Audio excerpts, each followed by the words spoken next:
welcome to a day in 15 minutes UPSC Prelims Daily Current Affairs. So today's topics are Stubble Burning, Red Sea, Saras Ajivika Mela, India International Cooperative Trade Fair, Right to Information Act, M Haryali app and Chalukya dynasty. Coming to the first topic, Stubble Burning. So why this is in news? Because Punjab, Haryana, they claim farm fires are not affecting Delhi's air. So what is stubble burning? It is basically deliberate setting fire of straw stubble so that remains after the crops have been harvested. So there are advantages and disadvantages to stubble burning. The basic advantage of stubble burning are it is a very cheap method and it can quickly clear the field. And it can also kill the weeds in the field or the weeds which are very resistant to the herbicides. It can also kill slugs and other pests that are harmful to the crop. It can also reduce the nitrogen deficiency in the soil. But there are certain disadvantages of the stubble burning as well. The first and major stubble burning disadvantage is the air pollution it causes. It's around 20% of the particulate matter emission during winter, and it results in the loss of nutrients from the soil, increasing the fertilizer requirement. It also causes damage to electric and electronic equipments and other installments from floating threads of the conducting waste. And there is also a risk of spreading of these fire to the outskirts as well. Okay, the next topic is Red Sea. So, it is a seawater inlet of the Indian Ocean. It is between the African continent and Asian continent. So, the connection to the ocean is in the south is through the Bab el-Mandeb Strait and the Gulf of Aden. So, to the north, it lies the Sinai Peninsula, Gulf of Aqaba and the Gulf of Suez. Okay, Gulf of Suez lead to the Suez Canal. And the sea is underlain by the Red Sea Rift. It is also a part of the Great Rift Valley of Africa. So there are around 6 countries bordering the Red Sea. They are Saudi Arabia, Yemen, Egypt, Sudan, Eritrea and Djibouti. So you can actually see the picture here. This is the Red Sea which is being surrounded by 6 countries. The next topic is Saras Ajivika Mela. This is in news because this Mela is to be held in India Gate Lawns. So this is actually an initiative of Ministry of Rural Development. So this will be under Deen Dayal Antyodaya Yojana, National Rural Livelihood Mission. So this will actually bring the rural women self-help groups formed under the DAY NRLM under one platform to showcase their skills and their products. Also can build up the linkages between them and the bulk buyers. That is the main aim of Saras Ajivika Mela. So it will be organized by the ministry itself, and the marketing, everything will be done by CAPART.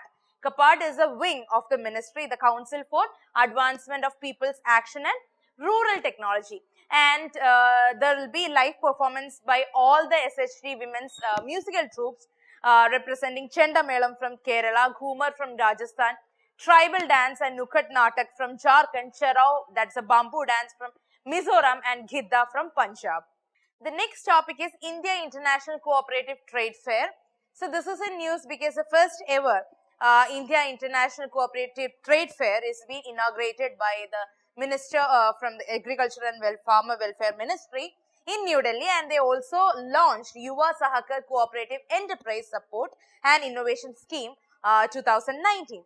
So the fair is jointly organized by NCDC in association with a Bangkok-based international organization called as NEDAC and leading organizations in India like NAFED, APEDA, ITPO, etc. and also the Ministry of Agriculture and Farmers Welfare and the Commerce and Industry Ministry along with External Affairs Ministry are involved in this fair.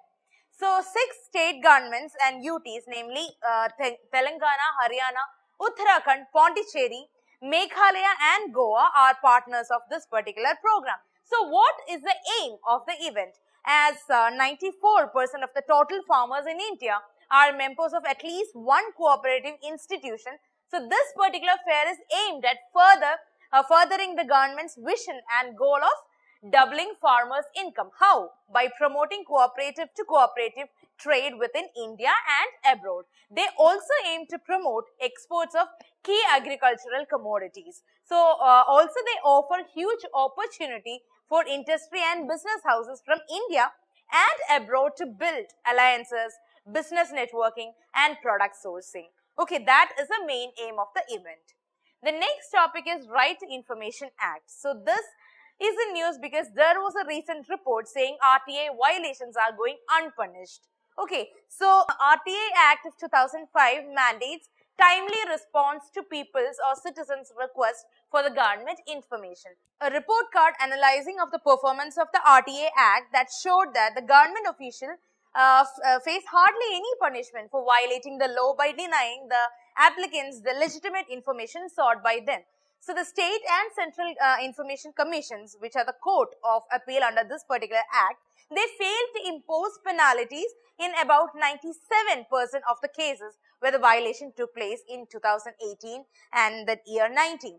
So the main objective of the RTI Act is to empower the citizens to promote more transparency and accountability in the working of a government, to contain corruption and to make democracy work for the people in the real sense.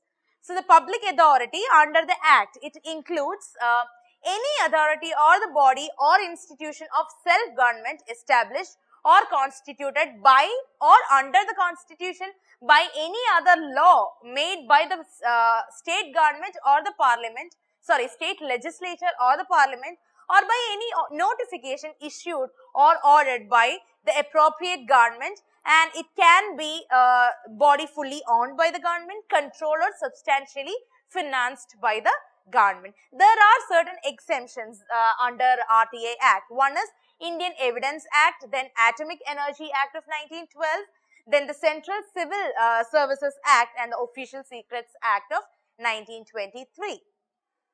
The next topic is M-Haryali app. So this app is aimed to encourage actually the public engagement in planting trees and other such green drives. So the people can now download information and photo of any plantation done by them, which is linked to this app, and it will be displayed on the particular website. And the next topic is Chalukya dynasty. So the graves of the Chalukya rulers have been found in a village in Pattadakal of Karnataka. So the temple in the village, it have like 11 smaller temple-like structures, which are the graves of the family members of Chalukyan kings. Okay, so that's all for today, guys. I hope you enjoyed the session. If you have any doubts, please let me know in the comment section. Thank you so much and good night. So please like, share and subscribe to our channel for more videos. Follow our website neoiasgap.com for the detailed content and monthly prelims digest. Also join our current affairs exclusive test series through the website. And finally, participate in the daily current affairs prelims infotainment quiz at our Telegram channel, that is Neo IAS Prelims, at 9:30 p.m. every day. Thank you.